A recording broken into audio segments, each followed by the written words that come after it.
બારીમાં લખેલો સાહેબ આ જુઓ.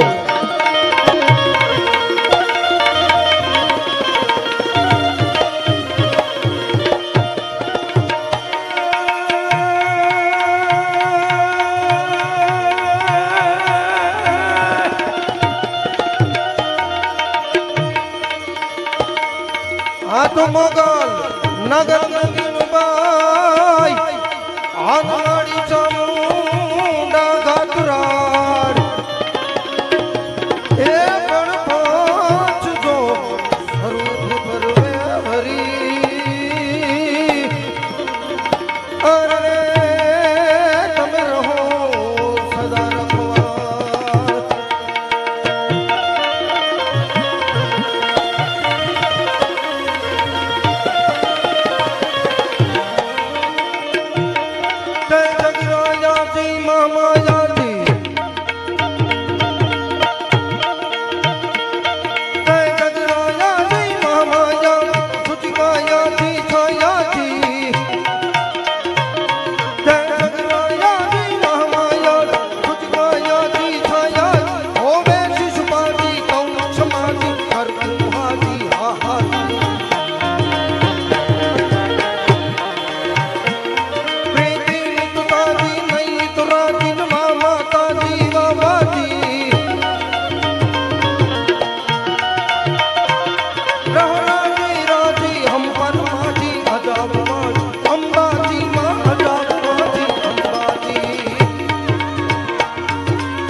ઈશ્વરિયા જેવું ગામ સાહેબ, ઈશ્વરદાસજી મહાત્મા ના ગરાસનું ગામ. એટલે ચારણો છે એ સદા શક્તિના ઉપાસકો રહ્યા છે અને એમના ગામમાં આજ ભગવાન ભોળાનાથના સાનિધ્યમાં આપણે મળ્યા છીએ. એટલે હાવ શરૂઆતમાં શક્તિની વંદના એટલા માટે કરી કે ચારણો છે એ શક્તિના ઉપાસકો છે સાહેબ.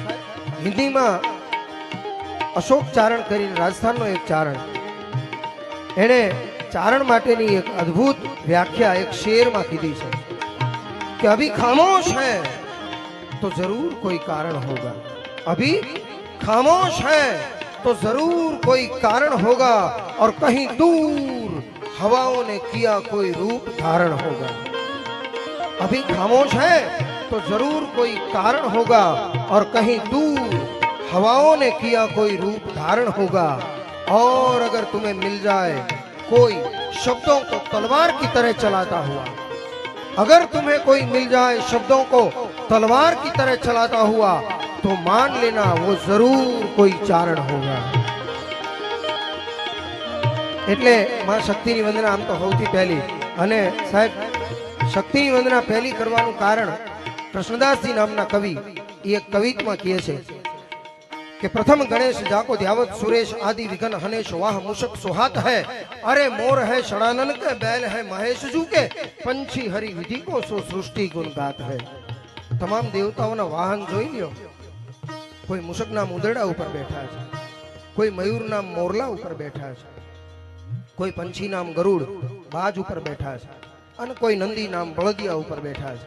આ તમામની તો સવારી થઈ શકે, એમાં મોટી વાત નથી, પણ માની વંદના પહેલી એટલા માટે कि प्रथम गणेश जाको ध्यावत सुरेश आदि विघन हनेश वाह मुशक सुहात है, अरे मोर है षडानन के बैल है महेश जू के पंछी हरि विधि को सो सृष्टि गुण गात है.